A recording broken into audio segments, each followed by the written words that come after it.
overwhelmed under your watch, Mr. President? Because there are 3 countries that are never have. There are fewer immigrants coming from Central America and from Mexico. This is a totally different circumstance. What's on my watch now is Venezuela, Cuba, and Nicaragua.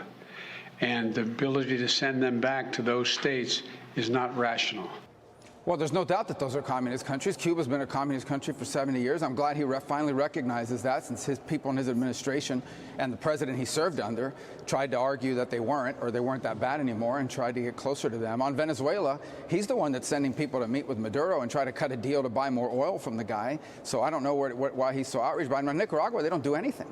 People came into this country illegally, violating our laws, okay? And the first thing they do is get lawyers and use our laws to sue an elected governor, to sue a state. I mean, just think about that. They just got here. They're not even here legally. They didn't enter the country the proper way, and they're immediately in court demanding rights and claims under our laws. This is outrageous. What other country in the world would that even be allowed? What other country in the world would even tolerate that? So I think this is, you know, this is not immigration, what we're seeing, okay? This is mass migration. That's a very different thing. It's uncontrolled, it's out of control, and the hypocrisy of all these communities that say, oh, we welcome these immigrants, we want them here, but within 24 hours, Martha's Vineyard had deported the immigrants to Cape Cod. We just found out in the month of August alone, 12 arrests were made on the FBI's terrorist watch list, which brings the total to 78 suspected terrorists arrested so far this year.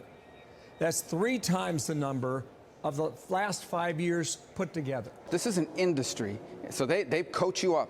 These are the magic words you have to say. You turn yourself into a border agent, you say these magic words, you'll be released. By the way, with a fake address. No one's talking about that. DHS is now giving people, migrants, if they don't have an address, they give them a fake address in the United States. But people are turning themselves in. If you know you're a terrorist, you're not turning yourself in.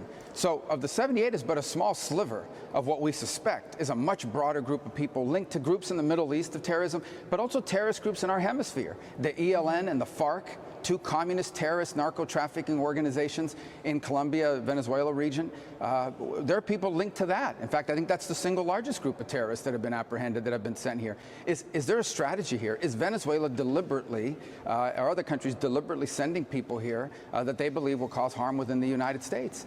We also don't know the answer to that, but there's some suspicion that that might be the case. None of this is going to be answered by this administration because they don't care. They really, literally do not care.